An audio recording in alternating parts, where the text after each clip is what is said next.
There we go.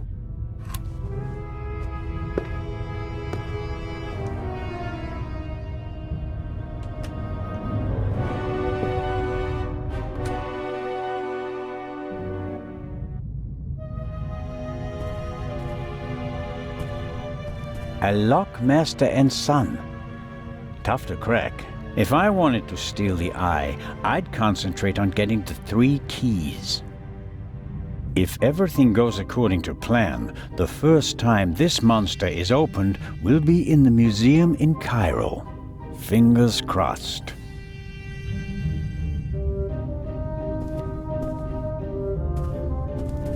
Neatly folded and unused.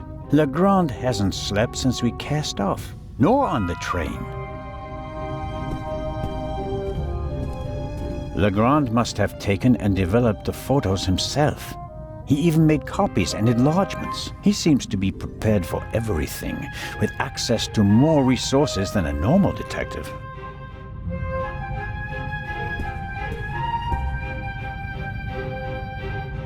Another alarm. It was tripped at some point, but there's no way to determine when.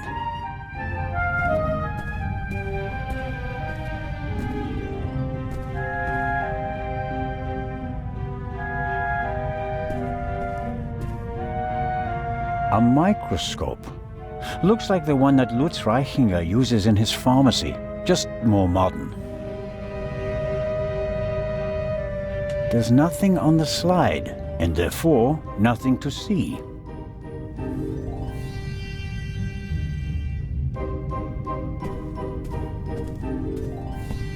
Legrand must have taken them yesterday at the crime scene.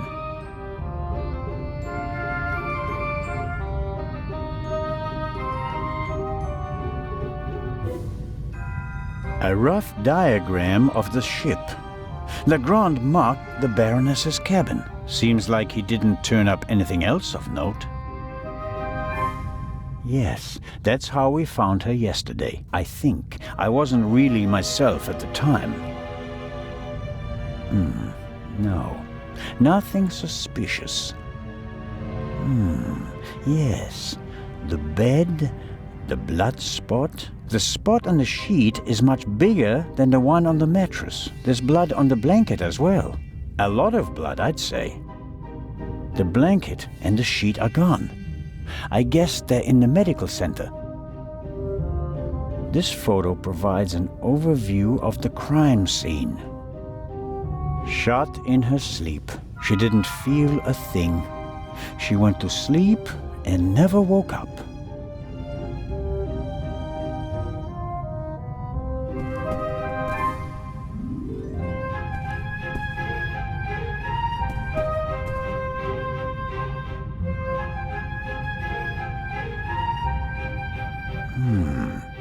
There's nothing written on the bottle. I suppose it's some sort of stimulant, legal or not. Legrand has been awake for at least 30 hours straight, maybe more. I shudder to think what kind of side effects this stuff might have. A policeman on a murder investigation should have his wits about him. The risk that he could miss evidence or endanger himself and others is too high. Legrand's file on the Raven, centimeters thick but totally useless. We're not dealing with the Raven. Why can't he see that? Our man is ruthless, a bomber and quite probably a murderer. This file belongs in a museum. It's history. The inspector should concentrate on the present. This is the pipe from the cargo hold. Legrand seems to have inspected it for fingerprints. I can still make out the powder. No. Nothing to see on the end of the pipe that the attacker held. Either he wore gloves or he cleaned the pipe. Aha! That's the bullet the doctor removed from the Baroness's corpse.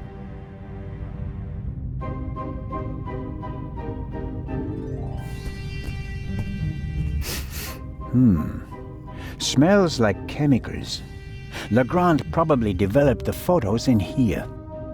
There are still fragments of the syringe that the inspector broke in the sink. Why is he pushing himself like this? Even if he catches the Raven, is it worth ruining his career and his health?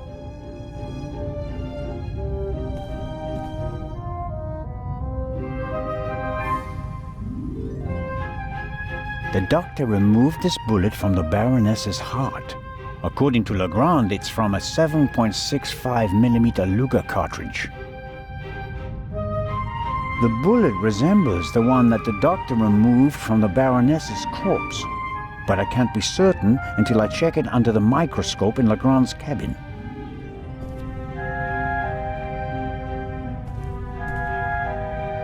Okay.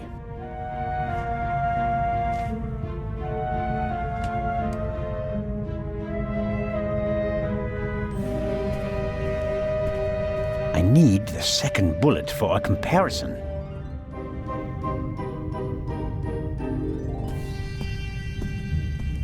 All right.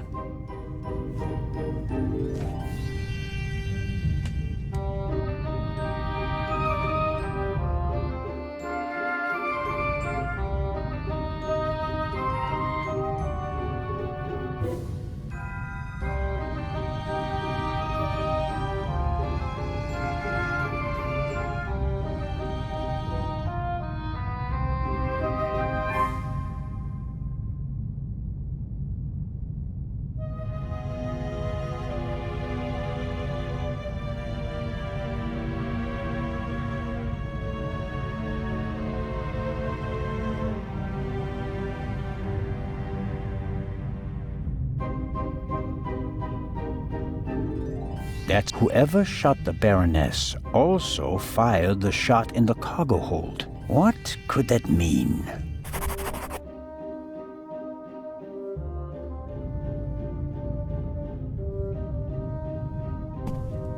Both bullets came from the same gun. That means that whoever shot the Baroness was also in the cargo hold. That fact may be important later.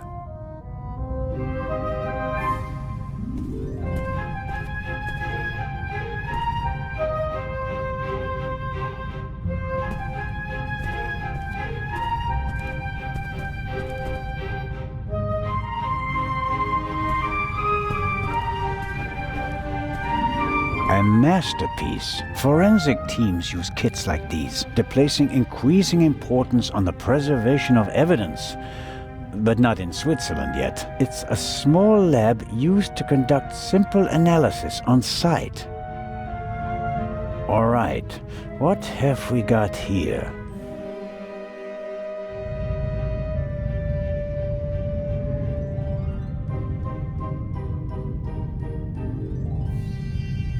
Half of the tools in this box will be interesting for an archaeologist as well. Actually, forensics and archaeology are really quite similar to each other. The goal is to find out what happened, whether a few hours ago or a few centuries ago.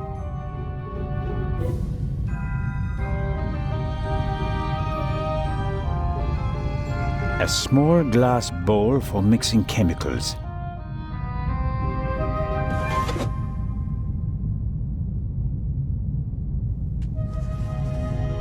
Aha! This is some kind of inventory list. For each chemical it lists the chemical composition and a short comment on how to use it. And here's a list of the most important procedures. Fingerprints, gunshot residue, blood. I don't have to analyze the pillow and feathers to determine whether there's gunshot residue. I can smell it. And I don't have any other clues at the moment. The booklet will be useful once I have something to analyze.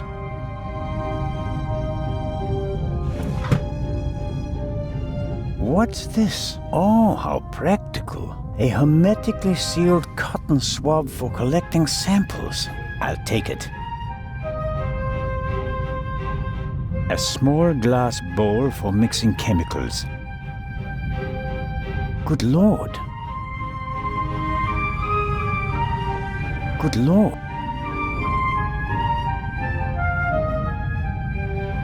Fingerprints are overrated. Smart thieves wear gloves, or they make sure that there are too many fingerprints at the crime scene to check them all. I'm sure Legrand could work magic in this alchemist lab. Me, I'm just awestruck. For forensics in the woods or the open country, I suppose. No use on a ship.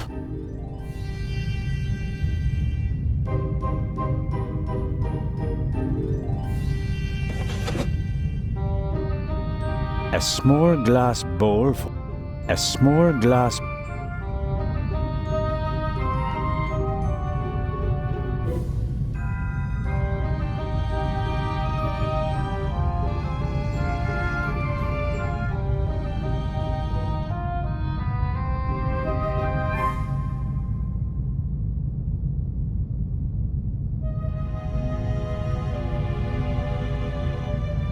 A small glass bowl.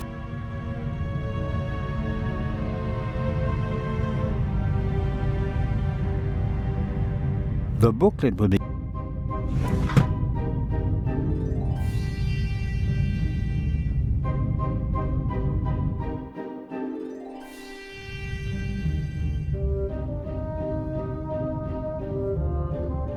I'm sure that the pillow was used as a silencer.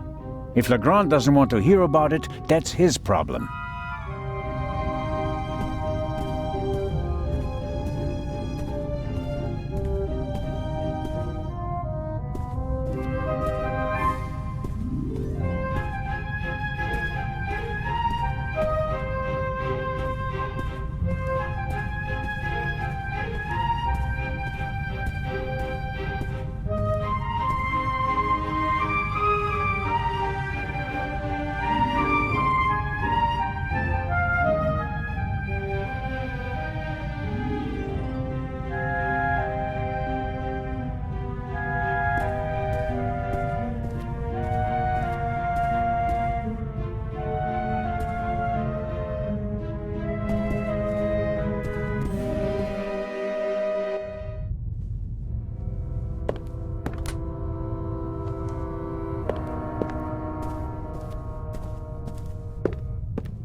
I always wanted to do that.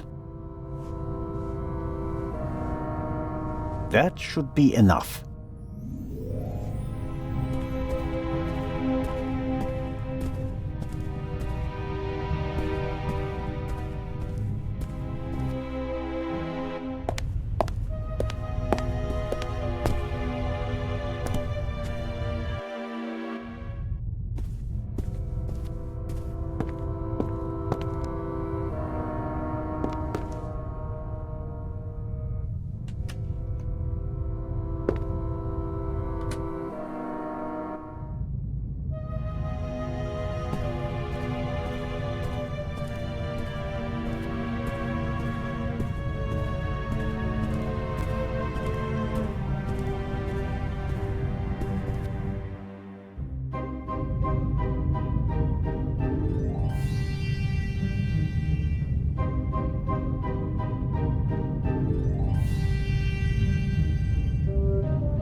Good Lord, which of these The cotton picked up traces of blood from the Baroness's bed.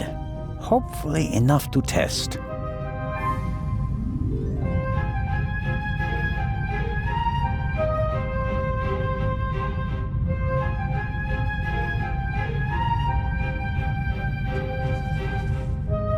Wasn't there something about blood samples? Fingerprints,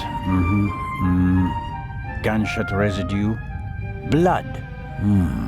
Well, it explains how to confirm that something is blood. That's a start. You have to mix luminol and a hydrogen peroxide solution and then drip or spray the mixture on the blood. The solution turns blue and glows even if there's just a very small amount of blood. Okay then, luminol and hydrogen peroxide.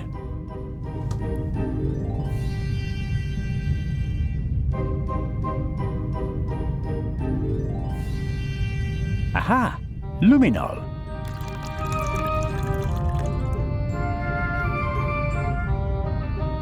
And there's the hydrogen peroxide. I'll mix it with the luminol in the bowl. Okay, I can detect blood with this mixture. The clear solution turns blue if it comes into contact with blood.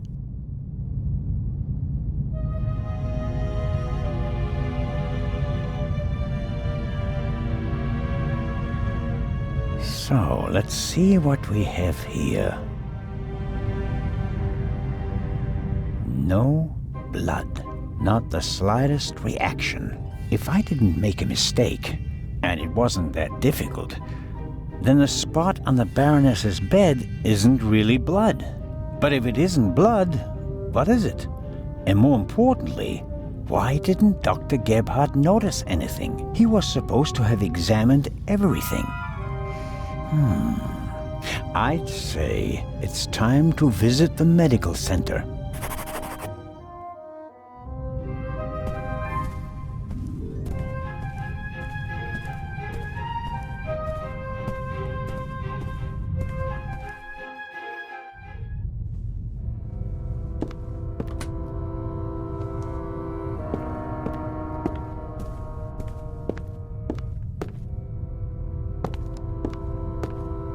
It seems impossible that Dr. Gebhardt could have shot the Baroness. He was with me when the gunshot ran out, but he must have noticed that the Baroness was lying in a pool of fake blood. Maybe he's covering for someone. Let's find out.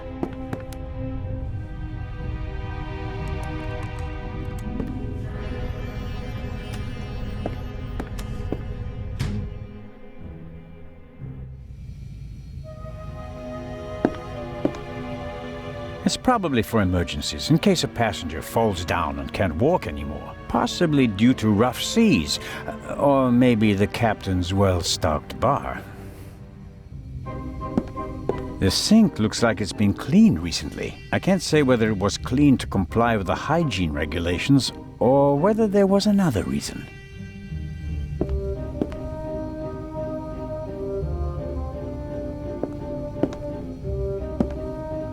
A tape recorder from Saibling. Interesting. The reel in the Baroness's cabin is from the same company. A microphone was plugged into the tape recorder. Maybe Dr. Gebhardt records the results of his examinations and writes them down later. Dr. Gebhardt was only recently hired, but the medical center would already have been fully equipped. Interesting. A tape on a reel. The reel belongs to a much better player, like the one from the Baroness's cabin. I can't be certain that this is the reel that was missing from the Baroness's cabin, but it seems quite likely.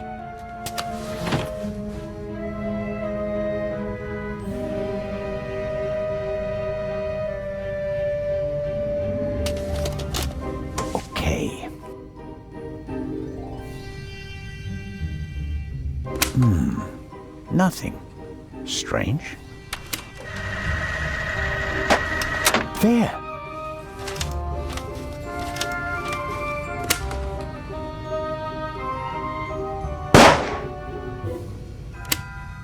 Very interesting.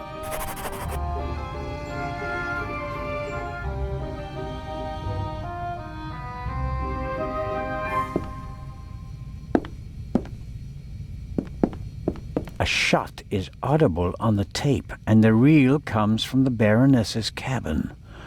It's all coming into focus.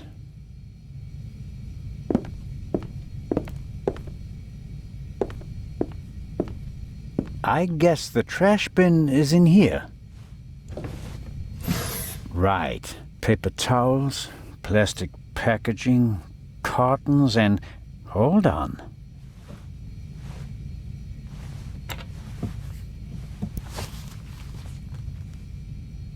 What's this? A burst rubber glove. It's knotted, and there's a red liquid all over the inside that looks like blood. I bet good money that it's the same fake blood I found in the Baroness's cabin. Dr. Gebhardt will have trouble explaining how rubber gloves full of fake blood got into his trash bin. First, the fake blood he missed in the Baroness's cabin, and now this. It doesn't look good for you, Doctor. That's proof enough for me that the doctor is involved in this. I should report to Legrand.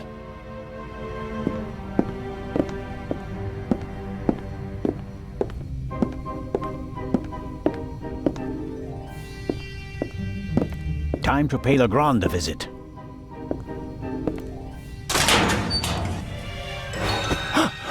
No. No, don't.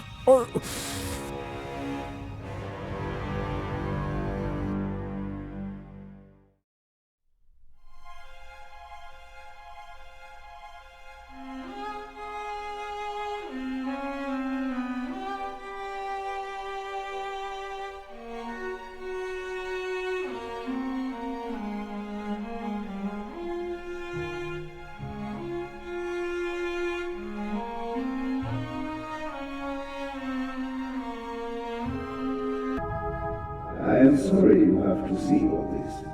I should have used more chloroform.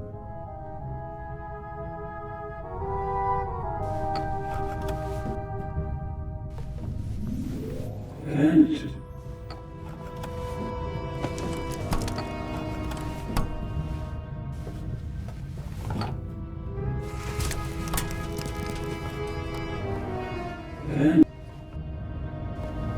keep talking. Chloroform? I had it in my bag, just in case. You were supposed to be asleep. I am not a monster, you know? I have nothing against you. Nothing at all. But what can I do? You forced my hand. It's your fault. Yours alone.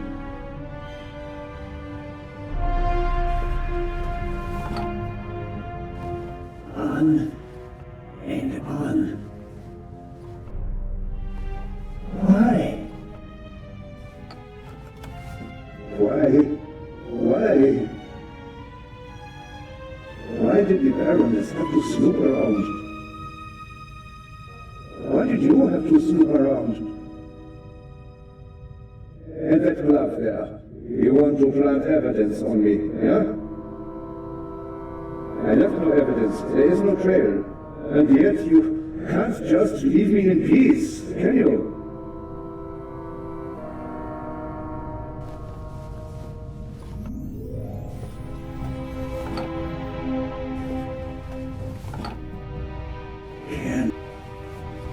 On and on. And what next? Heart failure happens a lot at your age, especially given your background. I am still considering whether I should throw you overboard. Don't leave evidence. No evidence. But what if I'm seen? My plan was perfect. And then you ruined everything!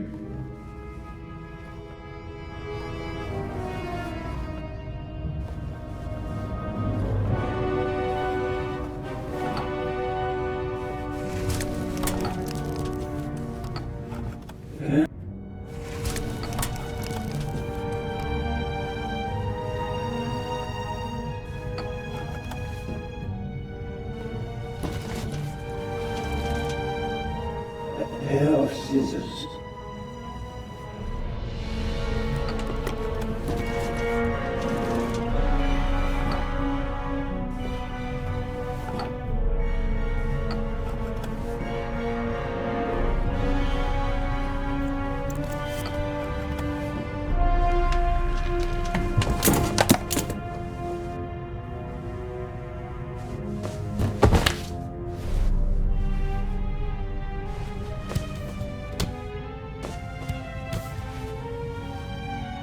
Take it easy, Mr. Zellner. You will only hurt yourself. Shall we begin?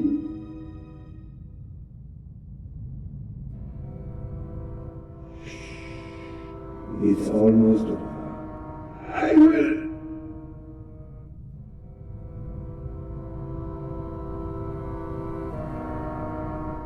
Are you okay?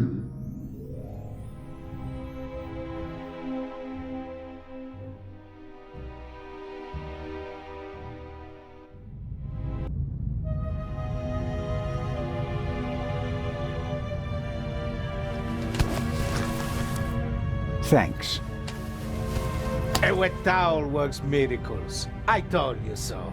Out with it then. What were you doing down there? Inspector, at least let the constable recover his breath. He almost killed himself. Me? No. Dr. Gebhardt would have taken care of that for me. Where is he? Gebhardt is vanished without a trace. We're searching the ship from top to bottom. One at a time. Tell me, Zellner, what did you find out? Dr. Gebhardt killed Baroness von Trebitz. Impossible. Do you have proof?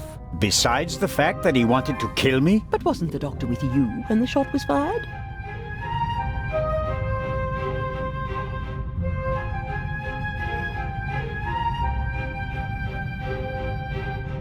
The gunshot was just a distraction. It wasn't the shot that killed the Baroness. But how? The shot that we heard was a recording. The Baroness had a tape recorder and good speakers in her cabin. Good enough to make the noise audible on the upper deck. Is that just your suspicion, or do you have proof?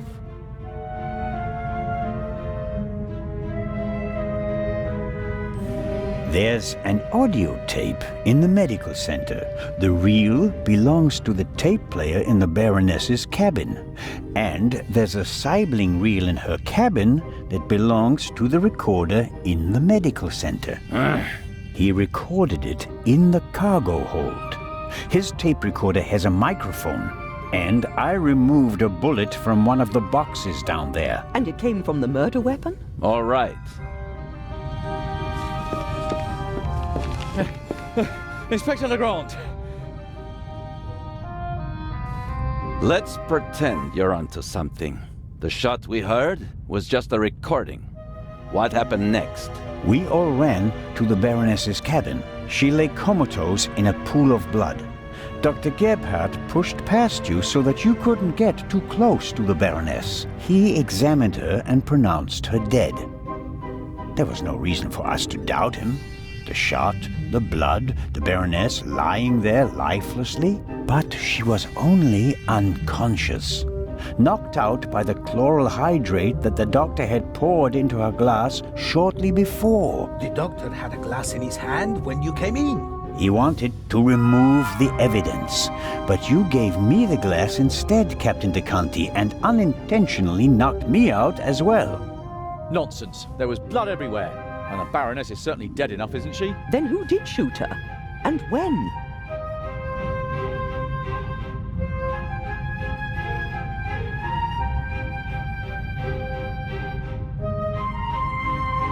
She wasn't shot. She was poisoned. And yet I saw the hole in her chest with my own eyes. Aha! She must have been shot. Well, ingenious. Where was she shot?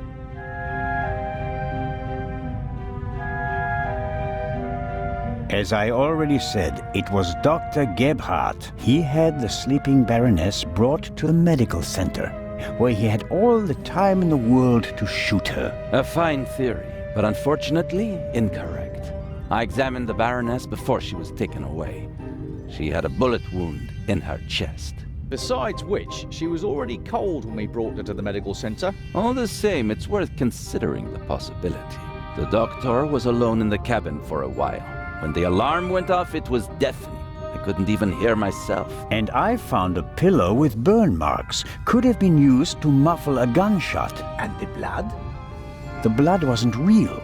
Dr. Gebhardt mixed up a liquid that looked like fresh blood to the casual observer, but the liquid remained red instead of becoming darker and browner from exposure to the air. That meant he had to clean the body and get rid of the bedding. But the blood was already there when we first entered the cabin. Dr. Gebhardt was in the Baroness's cabin before the murder. He hid a surgical glove full of the red liquid under her sheet. The Baroness, dead tired, fell onto her bed. The glove burst and the blood spread across the bed. I found the burst glove in the medical center. But why did he do it? What was his motive? Inspector?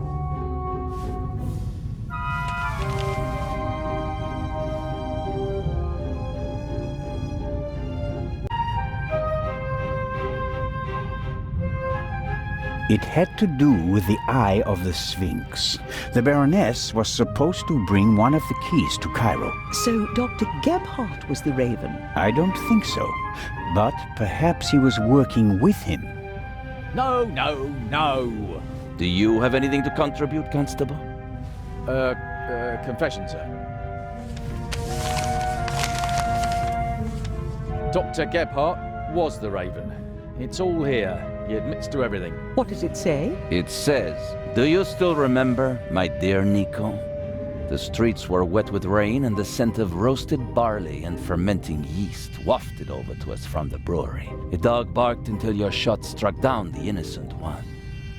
After that silence, not a single sound except for my soft steps fading on the wet cobblestone street. They made a hero of you, and I at last found peace. At least until the urge returned. Some of us are not made for retirement, my friend. I thought they would assign this case to you, and that thought pleased me. We'd finally find out who was truly the better man. And it pains me now to have to admit that you and your little gumshoe got the better of me. You drove me into a corner, forced me to make mistakes. I congratulate you on your triumph, but no one will confine the Raven to a cage. There is but one way out, and that is by my own hand. Farewell, Raven Hunter R.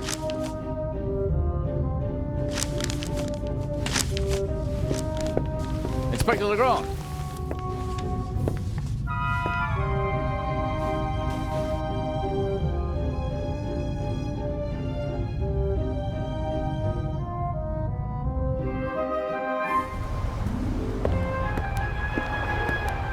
Inspector? I was right. I told them all, over and over again.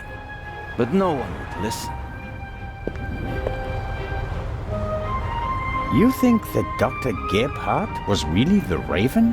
The things Gebhardt describes in his letter aren't part of any police report. Only someone who was there would know them. Couldn't there have been others involved? One of the police, for instance. What if one of them changed sides? Why is it so hard for you to accept the simple truth? There was never a new Raven. There was only ever the old one. And that was Dr. Gebhardt. The modus operandi doesn't match. The Raven was not a killer. Legends are rarely what they seem to be, Constable Zellner. Then who was the man who was killed back then? William Jackson, a petty thief, committed some burglaries together with his brother. Talented, but not world-class. And they thought he was the Raven. Some people thought it was part of his disguise. If you're a debonair master thief, what better disguise than pretending to be a common crook? From time to time you let them catch you pulling small jobs, and no one ever imagines you're capable of a major heist. But you didn't believe it. I had my doubts, but everyone congratulated me and those doubts were pushed aside. It was like being caught in a storm, but eventually the storm passed and my doubts were still there. But not this time? No doubts telling you that Gebhardt isn't our man? It must be him. What about the handwriting, the wording? Does the farewell letter match the Raven's other letters? Yes, it's his handwriting. His words. I've read all the Raven's letters, all of them, over and over again. I never thought it was possible. A resurrected Raven. The Raven was never dead. I shot the wrong man. But that man had the stolen goods, didn't he? So he must have been in league with the Raven. One could hardly call him innocent. Where do we go from here? We deliver the eye and then I'll contact Paris. The task force will compare all of Gebhardt's known residences with the Raven's activity. And if there are any inconsistencies? You're welcome to keep an eye on the safe if you can't let it go. The ship will remain in Cairo for 1 day. That's all the time you'll have to catch your own Raven. I already have mine.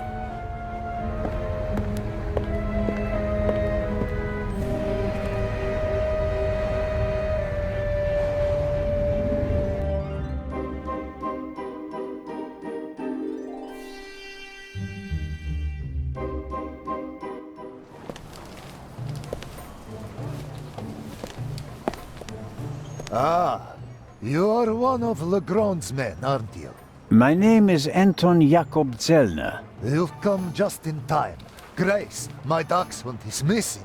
There may be more important matters for me to attend to, Mr. Director Abbas Mokhtar. And Grace isn't just a common dog. She's a purebred German dachshund, a champion. So, the exhibition will still open tonight. But of course, everything has been arranged. The final preparations are almost complete. But one of the two exhibits won't be there. A terrible loss, a tragedy. That irreplaceable Egyptian cultural treasure has been stolen for the second time. The second time? What? Did you really believe that the Eye of the Sphinx was found lying on the banks of the Thames? Inspector Legrand, Professor Lucien, and Constable Oliver are overseeing the transportation of the safe. They should be here at any moment. I'll have a look around in the meantime. Do you think that's necessary? The Raven is dead, after all. If you mean Dr. Gebhardt, his body was never recovered. Nor the stolen Eye of the Sphinx, for that matter. It does us a great honor that the Inspector is concerned about us. But we have everything under control. Legrand isn't as concerned as he should be. But I am. Is the museum closed? Yes. Only carefully selected guests may enter the museum during preparations for the gala. And of course, you're one of them, Mr. Constable. What can you tell me about the museum's security system? One of the best on the market. And the second eye will still be exhibited in our special treasure chamber, which is extra secure. Treasure chamber? See for yourself, to the right of the entrance. The eye is as safe as the British Crown jewels. I think I'll have a look around the museum. Please do. There's a lot to see. And you let me know if you see Grace, won't you? I hope we find her before the great inspector arrives. Isn't it fantastic how he solved the murder on the ship? Legrand? Of course. It's in all the newspapers. The murder of the wealthy Baroness von Trebitz, and how the great Inspector Legrand identified the murderer in just 1 day. It's the stuff legends are made of.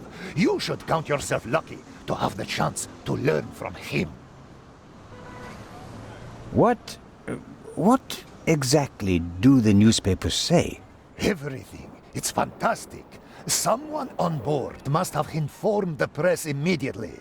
Of course, it's a great advertising for us. The reporters will queue up tonight. And it was reported that Legrand found the murderer. Of course! Who else? Well, I wasn't exactly uninvolved. Of course. Legrand surely has assistants, but honor to he who deserves to be honored, right? Well then. Be seeing you, Constable.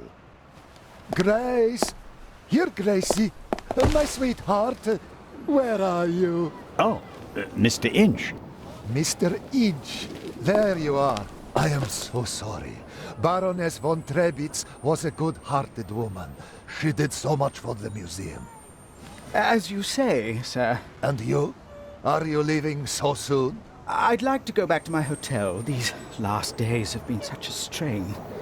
First, you sneak into the museum without greeting me, and then you want to leave just as quickly? I didn't want to disturb you, and we'll have time enough tonight. Yes, you simply must come tonight. I wanted to present Baroness von Trebitz with a medal. Now you'll have to accept it. Of course, if you insist, sir. The Baroness paid for all this. Without her, there wouldn't have been an exhibition or a gala. She was very generous. Yes, she was. If you'll excuse me now. Constable Zellner, I want to thank you again for all you've done. You saved me, you could say. My pleasure. See you tonight.